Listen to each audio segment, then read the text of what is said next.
सभी साथियों को नमस्कार। आज हम ट्रांसफॉर्मेशन ऑफ सेंटेंसेज के अंतर्गत जो एक्सरसाइज नंबर 11 बी आपको दी है, इसका हम सॉल्यूशन देखेंगे, जिसमें आपको निर्देश दिया है change the following sentences into the passive voice, यानी आ रहे वाक्यों को पैसिव वॉइस में परिवर्तित कीजिए। तो देखिए आपका पहला question, our team can win the match, हमारी टीम मैच जीत सकती है। तो दोस्तों स्ट्रक्चर जब आपको देखने को मिले सब्जेक्ट, उसके बाद मोडाल्स हो आपके पास में, उसके बाद V1 हो और ऑब्जेक्ट हो। अब मॉडल्स की अगर हम बात करें, जैसे कैन हो गया, कुड हो गया, मे हो गया, माइट हो गया, सेल हो गया, शुड हो गया, बिल हो गया, वुड हो गया, और टू हो गया, तो आपको पैसिव वॉइस बनाना है इनका। तो सबसे पहले आप लिखेंगे ऑब्जेक्ट, लेकिन सब्जेक्टिव केस में। उसके बाद जो मॉडल्स आपको दी है उसी को लिखेंगे, जैसे कि अगर आपको मस्ट दिया है तो मस्ट ही रहेगा, कैन हो तो कैन, चेंज नहीं करेंगे इन्हें। अब आपको ध्यान रखना है, थर्ड फॉर्म से पहले आप बी का प्रयोग करेंगे, उसके बाद आप लिख देंगे थर्ड फॉर्म, आगे आप लगाएंगे वाई, और लास्ट में आप लिख देंगे सब्जेक्ट, लेकिन ऑब्जेक्टिव केस में। अगर मॉडल्स के साथ में आपको हैव दिया हो तो इसी बी को आप बीन फॉर्म में लिख देंगे, जैसे मस्ट हैव दिया है तो मस्ट हैव बीन लिख देंगे, शुड हैव दिया है तो शुड हैव बीन लिख देंगे, वुड हैव दिया है तो वुड हैव बीन लिख देंगे, कुड हैव दिया है तो कुड हैव बीन लिख देंगे। बात क्लियर है ना। अगर सिंपल मॉडल्स दी है और उसके बाद V1 दिया है तो आप बी प्लस थर्ड फॉर्म लिख देंगे। अगर यहाँ मॉडल्स के साथ हैव दिया है तो आप यहाँ मॉडल्स के साथ हैव और बीन का प्रयोग कर देंगे। तो आइए बनाते हैं। सबसे पहले आप लिख देंगे द मैच, क्या लिख देंगे द मैच। उसके बाद कैन का कैन रहेगा, कोड ना करें क्योंकि डायरेक्ट से इनडायरेक्ट नहीं है ये। उसके बाद आप जानते हैं मॉडल्स है तो बी लिख देंगे। उसके बाद आप लिख देंगे थर्ड फॉर्म हो जाएगा विन का वॉन, आगे आप लिख देंगे by our team, by our team, बन गया। The match can be won by our team, यानी कि मैच हमारी टीम के द्वारा जीता जा सकता है। अगला क्वेश्चन देखिए, you ought to help her, यानी कि तुम्हें उसकी सहायता करनी चाहिए। तो यहाँ भी मॉडल्स है तो सबसे पहले हर का लिखेंगे, सब्जेक्टिव केस तो सी हो जाएगा, ऑट टू का ऑट टू रहेगा आपका यहाँ। उसके बाद आप लगा देंगे वी, ये जानते हैं। हेल्प का थर्ड फॉर्म लिखेंगे तो हेल्प्ड हो जाएगा, आगे लिख देंगे by you. She ought to be helped by you, यानी कि उसकी आपके द्वारा सहायता की जानी चाहिए। अगला क्वेश्चन देखिए, you must have paid advance tax, यानी आपको अग्रिम कर अवश्य ही अदा करने चाहिए थे। तो देखिए मस्ट के साथ हैव दे दिया है तो आपको क्या करना है, एडवांस, एडवांस टैक्स, ये आपका सब्जेक्ट बन जाएगा। उसके बाद आप लिख देंगे मस्ट हैव, क्या लिख देंगे मस्ट हैव। अब हैव आ गया तो आप बीन का प्रयोग कर दें, अगर हैव नहीं होता तो बी लगा देते। और थर्ड फॉर्म आपको देखने को ही मिलेगा तो पेड पहले से ही है। उसके बाद आप लिख देंगे वाई यू, यानी एडवांस टैक्स, ये टैक्स का क्या लिखेगा, ये टैक्स देखिए एडवांस टैक्स, ठीक है। Advance tax must have been paid by you, यानी कि जो अग्रिम कर है वह आपके द्वारा अवश्य ही अदा किया जाना चाहिए था। अगला क्वेश्चन देखिए, we decided to leave early, यानी हमने जल्दी जाने का निश्चय किया। तो दोस्तों आपको ध्यान रखना है, इसमें कोई भी आपका ऑब्जेक्ट नहीं है, तो ऐसे में डमी सब्जेक्ट आप मान के चलेंगे इट। अब पास्ट का है तो आप लिख देंगे वॉज, इट वॉज। उसके बाद आप लिख देंगे डिसाइडेड, क्या लिख देंगे डिसाइडेड, ईडी लगाए तो पहले से ही रेगुलर वर्ब है, तो decided to leave, leave early. यहाँ आपको बाई एस लिखने की आवश्यकता नहीं है, अगर लिखें तो लिख सकते हैं, ठीक है। It was decided to leave early, या आप ऐसे भी लिख सकते हैं, it was decided to leave by us early, ठीक है, लेकिन यह ज़्यादा बेहतर रहेगा। अगला क्वेश्चन देखिए, people believe that the general elections will be held soon. यहाँ भी आप देखें तो कोई भी आपको ऑब्जेक्ट नहीं दिया है।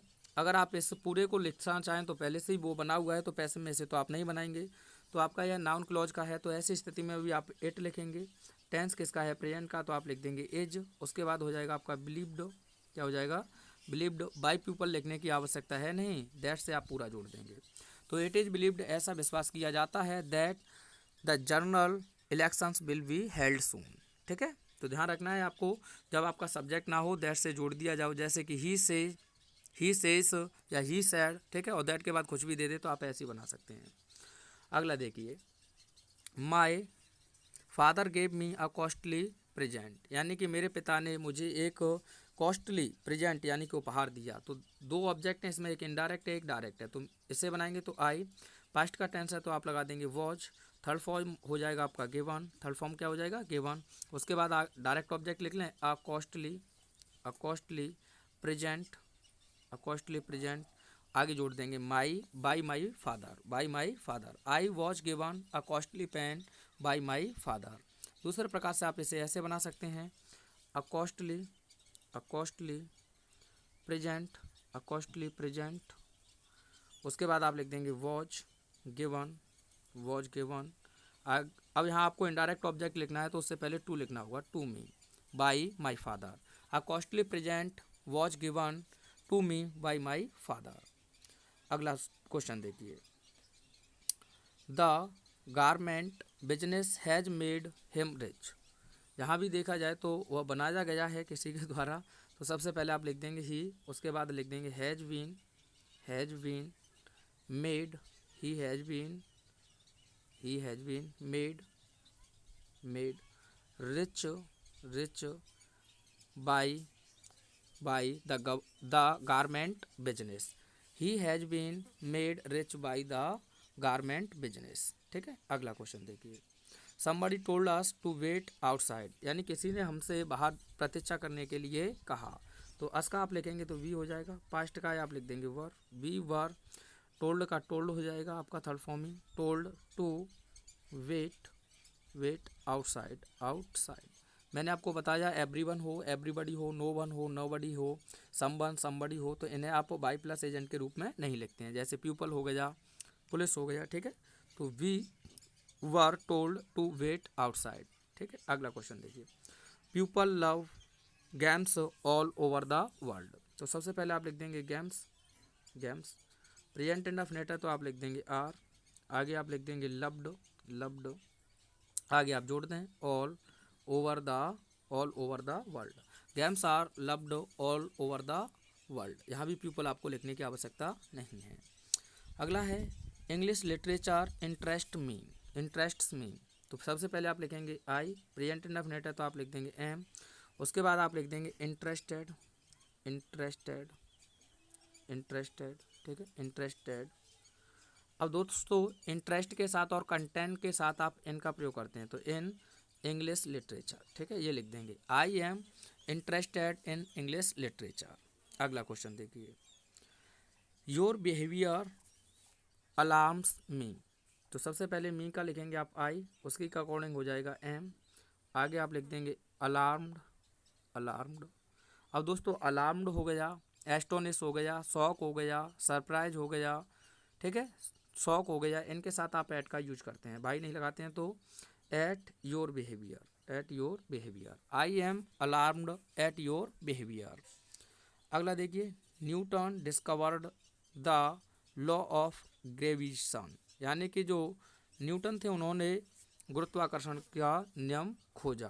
तो सबसे पहले आप लिख देंगे द लॉ ऑफ ग्रेविटेशन, उसके बाद पास्ट में है तो आप लिख देंगे वॉज, आगे आप लिख देंगे डिस्कवर्ड